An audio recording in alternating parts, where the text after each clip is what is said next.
Hello, and welcome and welcome to another Let's Play.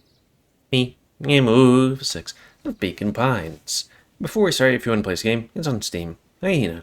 So, on the last Let's Play, we did chapters 6 and 7, which consisted of us looking for some clues, which led us to a secret room behind a cabinet of teacups and stuff like that, which, had secret notes, Gran identifying people as something else, and, medical documents. Kind of spooky stuff.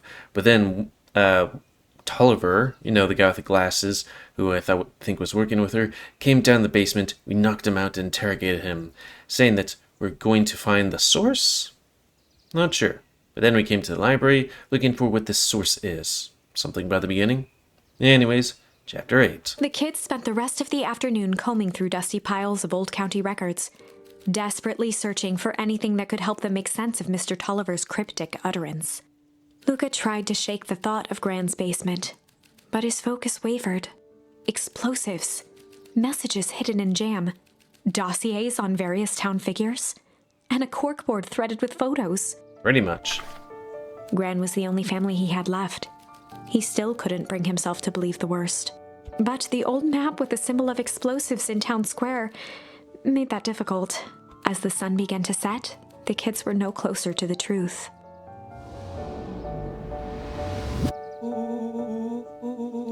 Do you have time to actually look at this? Actually, not that. B. I just want to see if there's any new things. Same thing, same thing, same thing, same thing. We haven't gone all the way with one, done the other thing. Flight and shame. Boop. If I gotta read any more records, my eyeballs are gonna pop. We have to keep digging. If I dig another word, I'm gonna end up in one of those asinine death records. Rollo Tolliver lived a full life and full and wonderful life. Till he read so much boring crud, his brain oozed out of his ears. Rollo shut his book with an assertive nod. I know that feeling sometimes. If you got a better idea, spit it out. You sound like my sister. Keep pushing your luck, pal. And it won't be boring country records that kill you. I'll put you in the obituaries myself. Rollo muttered under his breath. Your country record. Really? That's the best you got? When I'm done with you, you'll be a footnote in history. Just like... Beck slammed her finger down on the open page before glancing down to read. It's gonna be important. J. Hartford here. I'd love to see you try. Hey. We're all a little tired here. Let's just take a minute and... Something tickled the back of Luca's mind. Wait, what was that name again, Beck? In the obit? J. Hartford? From the Brooksville Tribune 8 years ago. That can't be right. What is it? J. Hartford. That's my Gran's name. Juniper Hartford. Maybe there were two J. Hartfords? Kind of wondering if Gran might not be Gran. Or maybe it's some weird stuff. I mean, there's plenty of weird stuff. The town completely froze over. Miss Hartford is survived by her young daughter, E. Hartford. My mom's name is Eleanor. Okay, this is getting creepy. If your Gran is 6 feet under, 3 towns over, then who am I living with? The question hung in the air.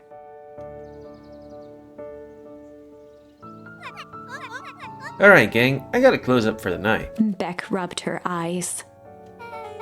How late is it? Almost 10. At night? I guess the people that made this game weren't like, hey, let's make it nighttime out there. Like, the only way this could be is if you're like in the absolute middle of summer, the summer solstice in, like, I don't know, Alaska or England. Oh crap, Pa's gonna kill me. I gotta go. My parents will be worried sick. Okay, let's meet up as early as we can at the festival tomorrow. What are you gonna do about the unconscious man in your basement? I'll think of something. I mean, look at it. It's bright and sunny out there. Luca's heart was pounding as he approached the house. If he was lucky, Gran, or whoever it was, hadn't gotten back yet. And of course, there was Mr. Tolliver tied up and unconscious in the basement. I mean, is the thing Dealing closed? with him would be the first order of business. Luca shook out his arms to calm his nerves before entering.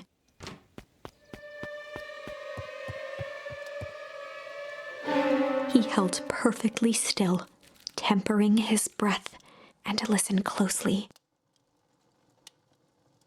She was asleep. His only hope was that she hadn't found Mr. Tolliver before dozing off.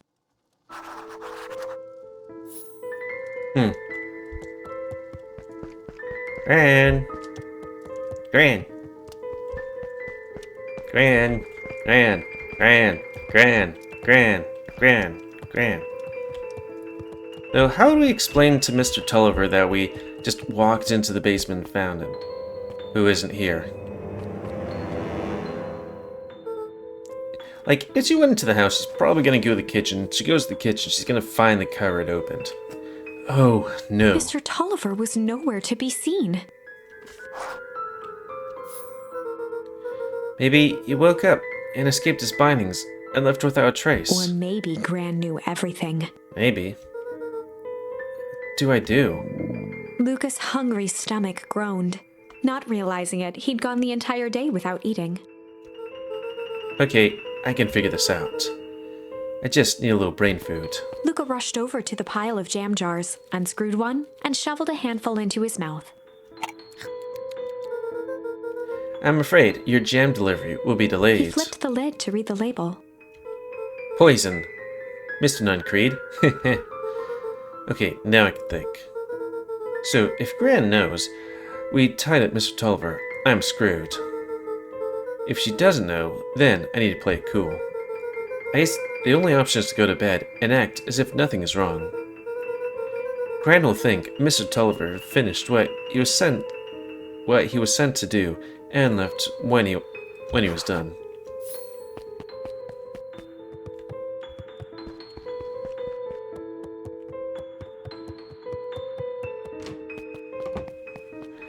Just to be sure.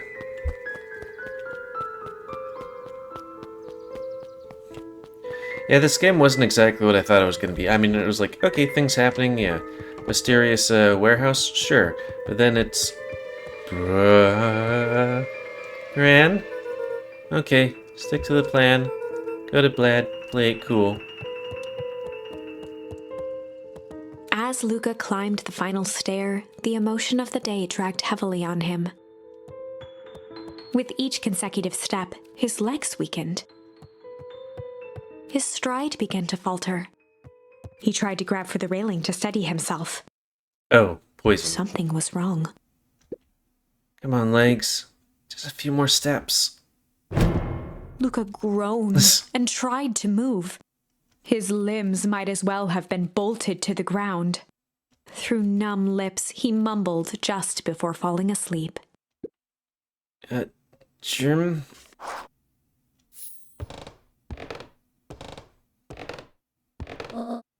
Sweet boy. What did you get yourself into?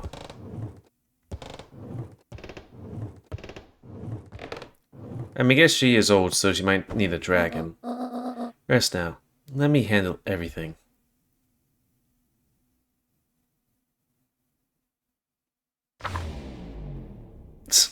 Chapter 9. A speech to end all speeches. Luca awoke to find himself face down in bed. That seems a bit dangerous, unless you might vomit. He moaned into his pillow. Why would Gran drug him? She would have to have drugged a lot of those Or rather, things. why was she trying to drug Mr. Nuncreed? Shaking the questions from his woozy head, Luca snapped back to the matter at hand. The festival.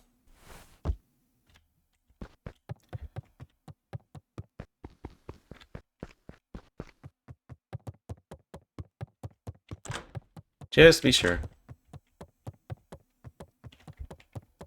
Gran. Okay, like, the first time it's like, okay, oh, we open it. Like, I don't know why we didn't close it, but then it's like, okay, she might have let it open because she's like, I know, or something like that. But then, now she's just being careless.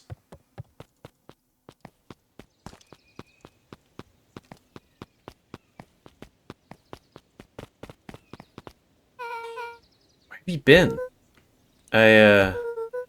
Gran put something in the jam. Yeah, we know. Secret messages for secret conspirators. Now this one, it mentioned it was intended for Miss Nuncreed. Put me to sleep. Whoa, ho, ho. Sly devil. I think she's trying to remove him from the equation. He might be in danger. Have you found anything? We looked around, but I haven't seen anything odd. Gran is nowhere to be found. But Mr. Nuncreed is just loafing around, waiting for the speech. What speech? Mayor Gus just got up on the podium. Everyone is gathering at the stage. Let's get moving.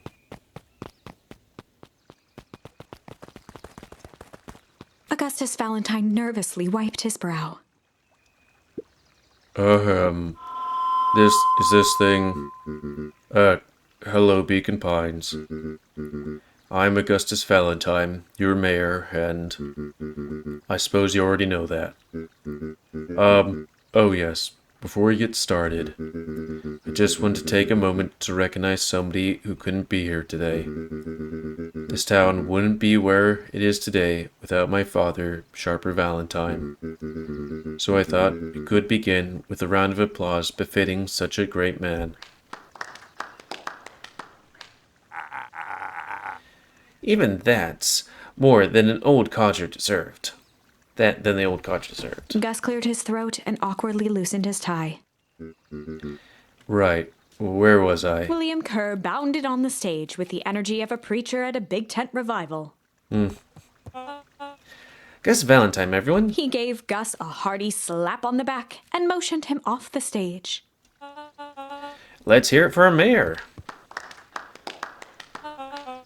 What a great turnout. Ah, heck, I didn't prepare anything. But I suppose I could say a few words. Would be a shame to waste such a beautiful podium. Mr. Kerr pulled a thick stack of note cards out from his vest. Community, conviction, commitment. These are the things we celebrate at Perennial Harvest. We're family here. For us, these are the pillars of bridge to a better tomorrow. But I think it's time to add a new pillar. Change. Change is a powerful thing. It's inexorable, unavoidable, and undeniable. And I am dadgum thankful for it. Change is the reason we're all together today. It's hard for me to believe that it was only 4 years ago when fate brought me here.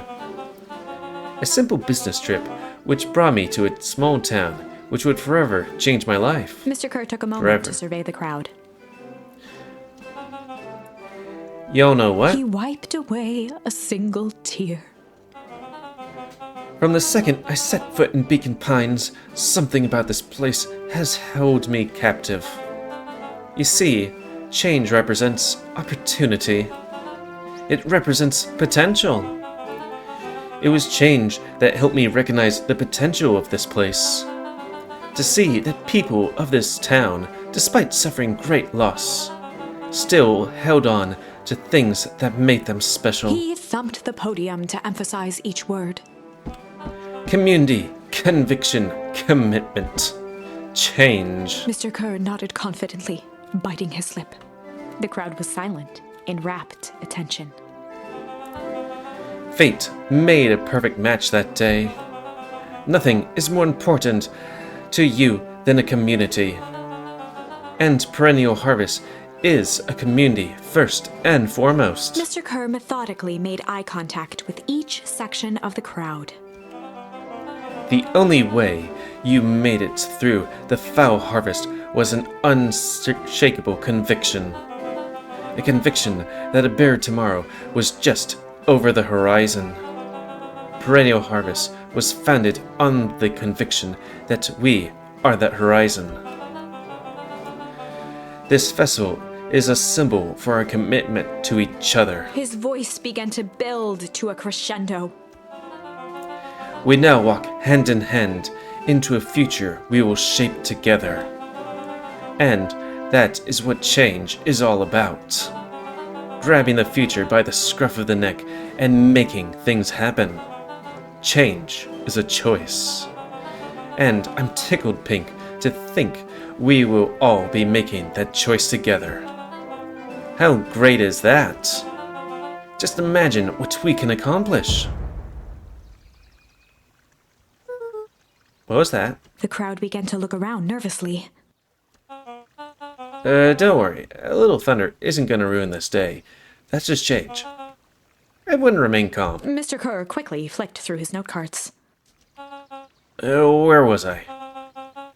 Through all my travels, I have learned one true thing. One always reaps what they sow. We have all planned a lot of good for this town, or planted. And so, it is with a heavy heart that I can proclaim, He raised his hands up to the heavens.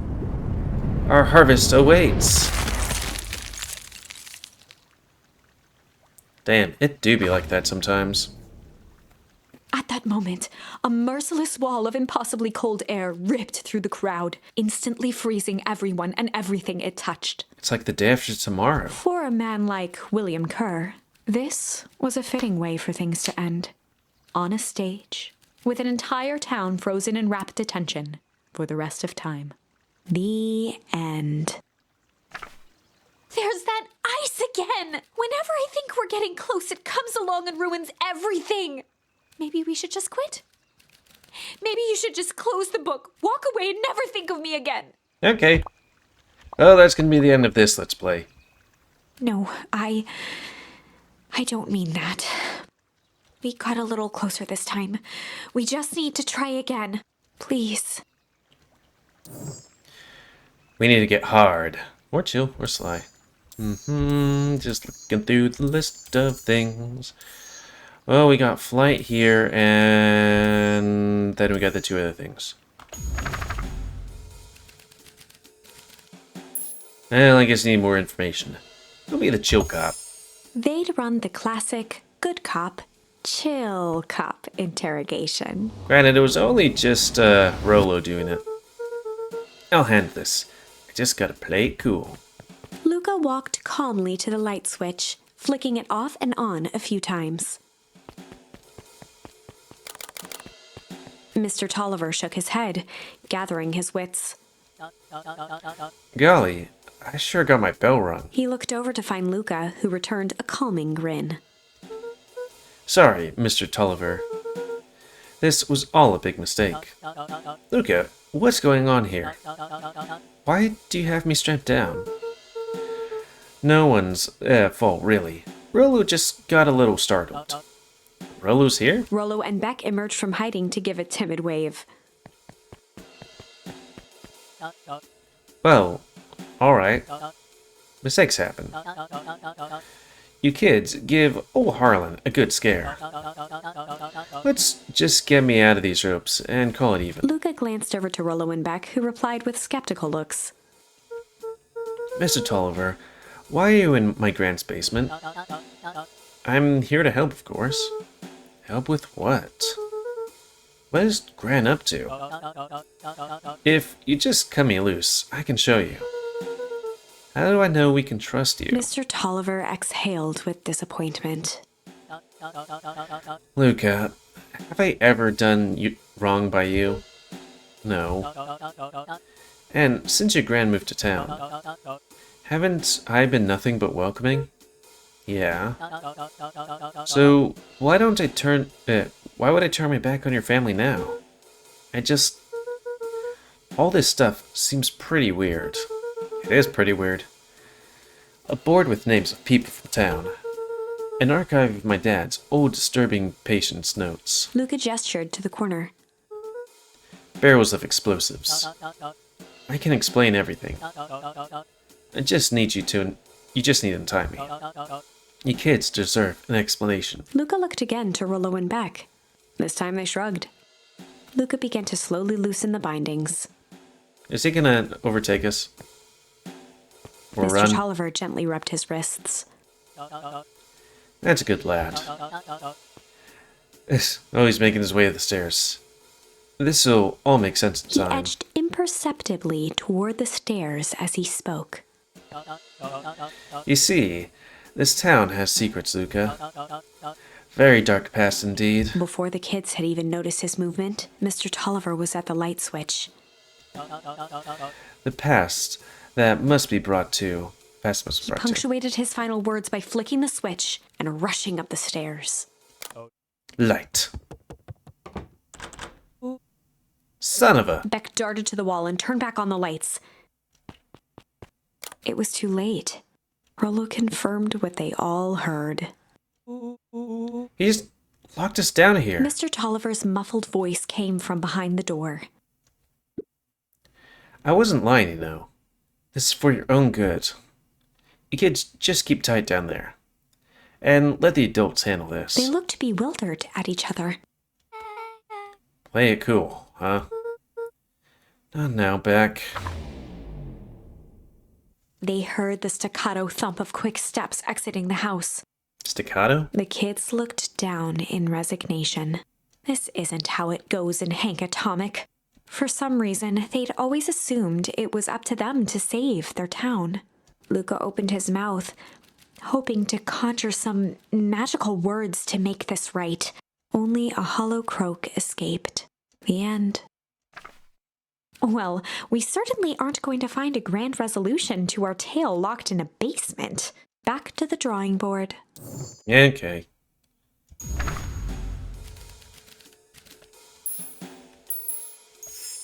They'd run the classic good cop, sly cop interrogation.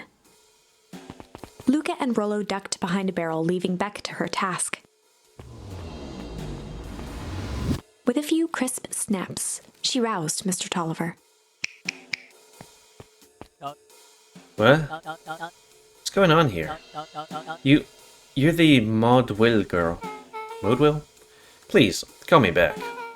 Sorry about all this. Mr. Tolliver looked down and shifted a bit, testing his restraints. It seems there's been a mix-up. You see, I'm down here for the same reason you are. Juniper sent you here? Beck caught herself before letting the surprise manifest on her face. She'd already gotten him to reveal his relation to Gran. This was going to be easy. You know how Juniper is with her precautions. Operation Sparkplug has us all on edge. I guess she thought you needed some backup. But she sent a child? What better way to avoid prying eyes? Who would suspect a kid? I suppose that makes sense. Mr. Tolliver wriggled a bit in his restraints. Oh, I'm so sorry. Beck quickly removed the ropes. That had to be uncomfortable. A little, yeah. But you understand. We never know who to trust in this town. Mr. Tolliver rubbed the growing knot on his forehead. Very true. So, it turns out we're both here to... Beck twirled her hand, as if to prompt Mr. Tolliver to finish her thought. destroy the evidence? Beck shook her head and clicked her tongue. Yep, the old gal is nothing if not thorough. Mr. Tolliver let out an amused huff in agreement. She sure is. Can't blame her, though. If anyone were to find out that we're going to destroy the source, then, well, we both know how bad that might be. No one will know anything once I finish cleaning things up down here. Beck was on a roll now, playing Mr. Tolliver like a fiddle. You sure can finish this up on your own? Are you sure you can finish? Yeah, whatever. Juniper trusts me for a reason. You can leave the rest to me. Good. There is one more loose end I'll go work on. Loose end? Oh, it's nothing really. The other day, I had the radio on scan while restocking the candy shelf. And wouldn't you know it, I intercepted an old phrase in the perennial harvest transmission in a underground secrets. That's ominous. I think it might be a password, but Juniper dismissed it. Said it wasn't mission critical. What's the password for? We don't know. So, we have a password and nowhere to put it? It's gotta mean something, right? Good thinking. You should probably go work that out. I've got this under control. That's a relief. Between you and me, this basement gives me the willies. Heading for the stairs, Mr. Tolliver hesitated and turned to Beck with a puzzled look. She grinned and gave him a peppy wave. With a shrug, he continued up the stairs, whistling a jaunty tune. You guys catch that? Sure did. This whole time, Mr. Tolliver's had a candy shelf. But all he ever sells us is apples. Beck blinked slowly in disappointment. The password, Rollo. Well, sure, but once things are back to normal, I'll be having a word with Mr. Tolliver about that candy shelf. Fine. In the meanwhile, I've got an idea. She turned to the table and began tearing small scraps of paper. He said he heard a password on the radio. Any good spy transmission is never what it seems. Beck marked each scrap of paper and leaned back. We just need to find the hidden meaning. Okay. What's another word for underground? Buried, covered. Could it be a cover-up? Maybe this is one of those each letter is a number thingies. So U would be 21. N would be 14. D would be... Ooh. It's an anagram. Nunn Creed's drugstore. Luca and Beck looked at Rollo with amazement. Rollo, that was incredible. Well, it's either that or Creed's new drugstore. Yeah, I think you're right the first time. How'd you do that? What can I say? I love ciphers. Well, I guess where to go next.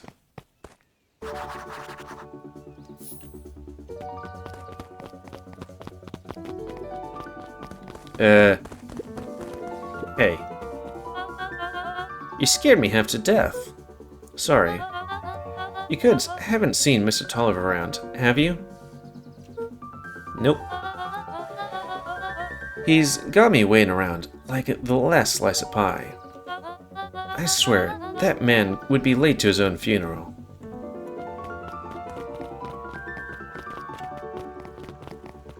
Maybe go over this way for a hot second? I just want to see if we have anything. I guess we also have extra time too. Nope, we've done all the things here. Okay. Luca gently good first. Oop. Would there be a diner thing to do? Because apparently it's like there's an achievement for doing all the fishing stuff and then all the diner stuff.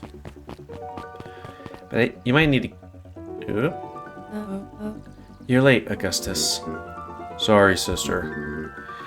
Was cut off with work. Work? At work? You.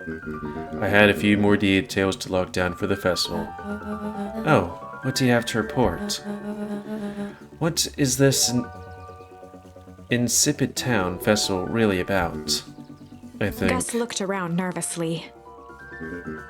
I think Mr. Kerr really does just want to do something good for the town. He's really a pretty nice guy. You should spend some time with him. I didn't pull strings installing you as mayor so that you could make friends. Your job is to help me figure out what Kerr and Perennial Harvest's true intentions are with this town. We have a responsibility. This is our father's town. Was. Excuse me? This was our father's town. He's gone, Harris, and he isn't coming back. Father left us with nothing but problems. Mr. Kerr came here and offered to help us. We accepted that help. We didn't agree to them turning Father's warehouse into a toxic dumping ground. That is just a temporary arrangement. The glow can be seen from our damned backyard. They're dumping their nasty little secrets on us. When this all inevitably goes wrong, who do you think will be blamed? Eris's cry hung in the air. We have a new choice to make now, sister. This town is going to change whether we like it or not. We're going to choose to be part of the future, like Ari, or be forgotten in the past. It's a shame. Father named you Augustus, but you'll always be a Gus. Good night, Eris. I'll see you at breakfast tomorrow.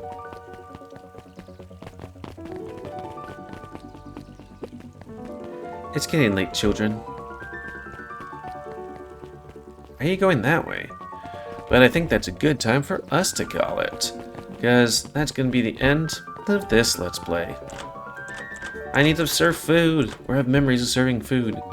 So anyways, please comment, guys. I like comments. Tell me what you like, dislike, tips, tricks, otherwise. If you like my YouTube and like it grow, then please like, subscribe, and join every step it grow. And please remember to spend your ammo so I can control the pet population. Though I can't remember if we,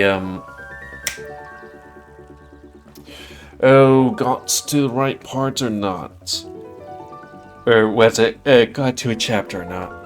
Anyways, until next time. I don't know, it's weird, we only have one other thing here. Unless we missed something like rubbing our kid up against, like, I don't know, bush and then getting, like, Heidi or something. Anyways, until next time, let's wait. Me, GamerWolfSix of Beacon Pines. Whoops, go back this way. So thanks and see you.